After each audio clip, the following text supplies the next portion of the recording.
Kita ke informasi lain, pemirsa. Saling serang terjadi antara Thailand dan Kamboja di sepanjang perbatasan. Pasukan kedua negara silih berganti menembakkan rudal ke arah sasaran.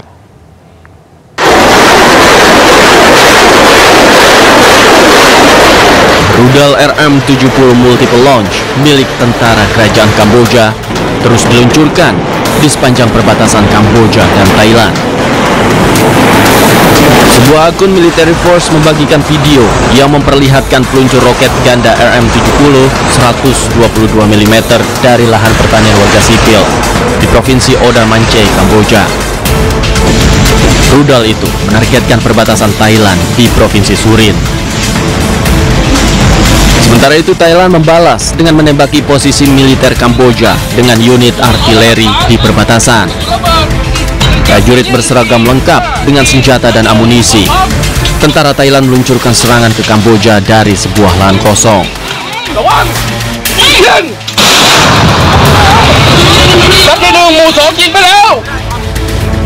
Tak hanya itu, iring-iringan kendaraan tempur militer Thailand juga telah berangkat ke perbatasan. Perang yang terjadi antara Thailand dan Kamboja berdampak luas bagi kehidupan warganya. Rumah-rumah hancur, fasilitas porak-poranda, sementara anak-anak yang ketakutan terpaksa mengungsi.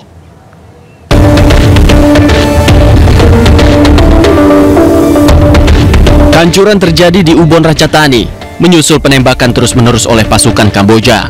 Rumah dan kendaraan milik warga Thailand hancur akibat serangan ini. Kerusakan juga terlihat pada dinding luar sebuah bangunan di Kecamatan Sao Tong Chai, Provinsi Sisaket. Thailand telah menutup semua perlintasan perbatasan dengan Kamboja setelah ledakan ranjau yang melukai 5 tentara Thailand. Puluhan ribu warga Thailand yang tinggal di sekitar perbatasan juga dievakuasi ke tempat yang lebih aman.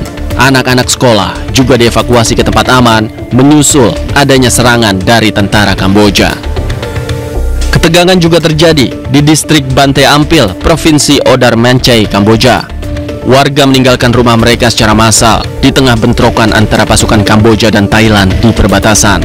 Mereka bergegas mengemas barang-barang dan melarikan diri menggunakan traktor pertanian.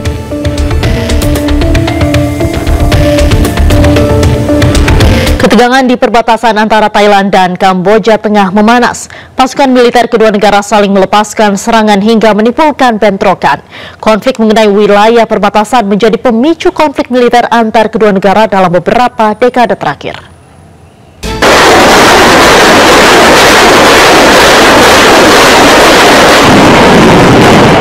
Thailand dan Kamboja tengah memanas. Pertempuran antara tentara Thailand dan Kamboja di wilayah perbatasan yang disengketakan telah menewaskan 12 orang. Aksi saling serang ini menunjukkan eskalasi sengketa antara kedua negara yang telah berlangsung selama 1 abad. Imbasnya, Thailand menutup wilayah perbatasannya dengan Kamboja. Sementara Kamboja memutus hubungan diplomatiknya dengan Thailand dan menuding negara tetangganya itu menggunakan kekuatan berlebihan. Thailand memperingatkan bahwa pihaknya akan meningkatkan aksi militer jika serangan terus berlanjut. Menurut militer Thailand, bentrokan terjadi sedikitnya di 6 titik sepanjang perbatasan kedua negara. Sementara Kamboja membantah tuduhan sebagai pihak yang memulai konflik dan justru menuduh Thailand melanggar wilayah perbatasan yang memicu bentrokan. Kementerian Pertahanan Kamboja menyebut jet tempur Thailand menjatuhkan bom di jalan dekat kompleks Candi Kuno, Prasat Prawihar.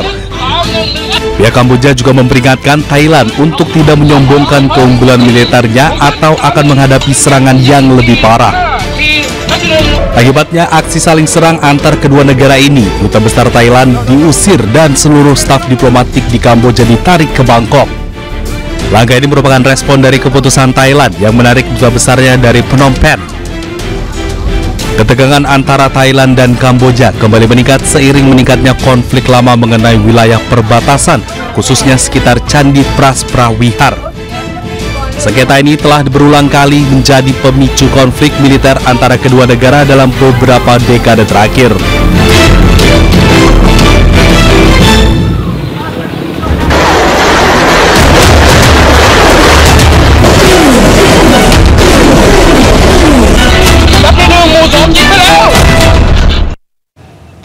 Pemirsa, krisis kemanusiaan di Gaza semakin parah. Staf medis yang kelaparan kesulitan merawat pasien akibat blokade Israel. Bahkan banyak staf medis yang pingsan saat bertugas.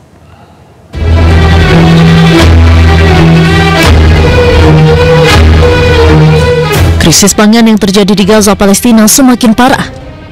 Minimnya bahan makanan membuat tim dokter dan staf medis yang bertugas di Gaza mulai kelaparan. Meski demikian, mereka tetap bekerja demi merawat pasien yang terus berdatangan. Para dokter dan staf medis di Gaza mengungkapkan kondisi mereka terlalu lemah untuk memberikan perawatan medis darurat pada pasien di rumah sakit. Banyak staf medis di wilayah Gaza yang menceritakan sulitnya mencari makanan. Kondisi tersebut semakin membuat kondisi kesehatan para dokter dan tim medis sendiri menurun. Meski dalam kondisi keterbatasan, para staf medis masih bekerja untuk merawat pasien yang mayoritas terluka dan kekurangan gizi.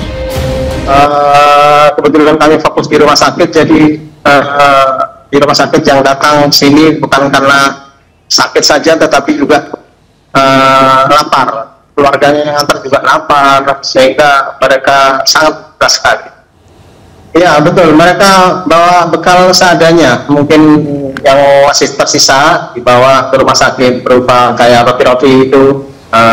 Saya tidak melihat ada makanan baru yang fresh gitu dibawa ke rumah sakit. Bahkan tenaga-tenaga rumah sakit pun juga kekurangan makanan.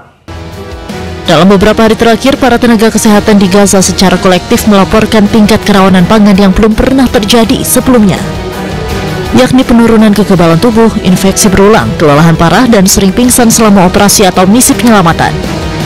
Sementara Organisasi Kesehatan Dunia atau WHO menyebut mayoritas dari sekitar 2 juta penduduk Gaza saat ini sudah kelaparan.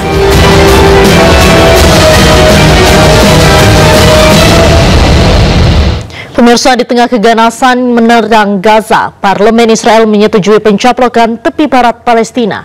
Indonesia pun mengecam tindakan Israel dan meminta PBB untuk menindak tegas Israel.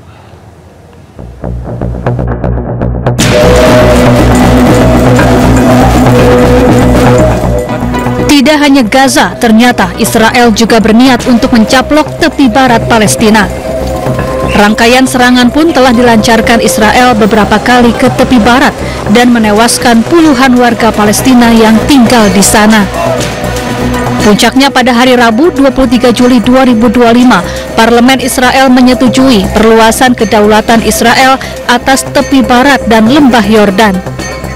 Dalam pemungutan suara, 71 anggota Parlemen Israel setuju dan 13 anggota menolak. 71 בעד, 13 נגד. אני קובע כי ההצעה התקבלה. חברות וחברי הכנסת, הכנסת קיבלה, אני מבקש עוד רגע, הכנסת קיבלה בשעה טובה כעת הצהרה היסטורית התומכת בהחלת ריבונות ישראלית על חבלי המולדת יהודה ושומרון. זוהי זכות גדולה להיות יושב ראש הכנסת שאומרת בקול ברור וברוב מוצק, זו ארצנו, זה ביתנו, ארץ ישראל שייכת לעם ישראל. Keputusan ini memicu reaksi publik. Kementerian Luar Negeri Indonesia melalui akun media sosialnya mengecam keras pendudukan Israel atas tepi barat. Indonesia juga menegaskan Israel tidak memiliki kedaulatan atas wilayah tepi barat yang merupakan milik negara Palestina. Tak hanya itu, Indonesia kembali menyatakan dukungannya atas negara Palestina dan terus mendorong solusi kedaulatan dua negara. Indonesia juga meminta PBB untuk mengambil langkah konkret dan mencegah Israel menduduki wilayah tepi barat Palestina.